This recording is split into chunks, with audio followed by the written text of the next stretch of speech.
வணக்கம். Please subscribe பண்ணுங்க. எனக்கு ஒரு 2 பேர் இருக்கா. ஒரு கோயம்புத்தூர்ல ஏதாவது லிங்க் எனக்கு அனுப்பிச்சுட்டே இருப்பா. இப்போ கோயம்புத்தூர்லேயும் ஒருத்தர் அனுப்பிச்சிருந்தார். என்னுடைய சப்ஸ்கிரைபர். அந்த வீடியோவில் அது வாஸ்து பார்க்குறவர் அறியாதவரா இருக்கார். அவர் சொல்றார் காம்பவுண்டு போட்டே ஆகணும்னு. இவர் வீடு கட்டின்னு இருக்கார். காம்பவுண்டு போட்டு தான் ஆகணுமா? நான் இந்த வீடு கட்டி முடிப்பேனா காம்பவுண்டு போடணும்னு எனக்கு கேட்குற டவுட்டு. நீங்கள் அவரே கேளுங்கன்னேன். வாஸ்துலேயே ஒரு விதி இருக்குது. முதல்ல மனையை பந்தனம் பண்ணக்கூடாது. சுற்றி காம்பவுண்டு போட்டால் வீட்டு வேலை நின்றுரும்னு சொல்லுவாள். நிறைய இடம் காம்பவுண்டு போட்டு விட்டு வச்ச இடத்துலலாம் வீடு இல்லாததெல்லாம் காம்பவுண்டு இடித்து ஒரு பக்கம் தள்ளின உடனே வீடு வந்திருக்கு. அப்படியும் இருக்குது. வீட்டுக்கு செலவு பண்ணுறதா நம்ம காம்பவுண்டுக்கு செலவு பண்ணுறதா? அவருக்கு வடக்கு பார்த்த வாசப்படி. கிழக்குலேயும் காம்பவுண்ட் இருக்குது, மேற்கில் காம்பவுண்ட் இருக்குது, வடக்குலேயும் காம்பவுண்ட் இருக்குது. 3 பக்கம் நல்ல பந்தோபஸ்தாக இருக்கார். காலி மனையில் வீடு கட்டின்னு இருக்கார். இப்போ நான் வேலை நடந்துட்டுருக்கு. அவர் இன்னும் காம்பவுண்டு போடணுமா 3 பக்கமும்? எதுக்கு அர்த்தம் இல்லாதக்கு கொஞ்சம் இடம் வேறு விட்டு போடுன்ற அவர் அந்த வீடியோவில் சொல்லியிருக்காரு. நீங்களாம் அநேகமாக பார்த்துருக்கலாம். கொஞ்சம் இடம் விட்டு கட்டணுமா. சிறிய தவறான். பெரிய தவறு சிறிய தவறுலாம் வேறு சொல்கிறாரு அவர். எனக்கு ஒன்றும் புரியல. ஏதோ நம்ம தெரிஞ்சுக்கிட்ட மாதிரி இருந்தால் பரவாயில்லையே, அர்த்தம் இல்லாதக்கு இருக்க. அதனால் அவரே கட்டுறது லோன் வாங்கி ஏதோ கஷ்டப்பட்டு கட்டுறாரு. இன்னும் நீ காம்பவுண்டு போடுன்னா அதுக்கு ஒரு 2 லட்சம் லோன் வாங்க முடியுமா? அவசியமே இல்லை.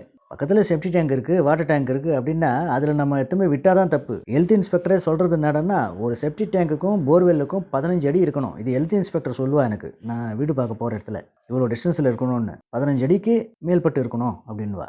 அதெல்லாம் பார்க்கலாம். கொஞ்சம் அந்த தண்ணி இங்கே ஊறக்கூடாது அப்படின்றதுக்காக டெக்னிக்கலாக. காம்பவுண்டு கண்டிப்பாக வீடுக்கு எல்லா வீட்டுக்கும் இருந்து தான் ஆகணும். அது வேறு அது தந்தை சுவரான். தாய் சுவர்ன்றதே நம்ம வார்த்தைக்கு சொல்லிக்கிறோம். லோடு பேரிங் வால் அதை நம்ம சொல்லிக்கிறோம். இப்போல்லாம் பில்லரில் நிற்கிறது.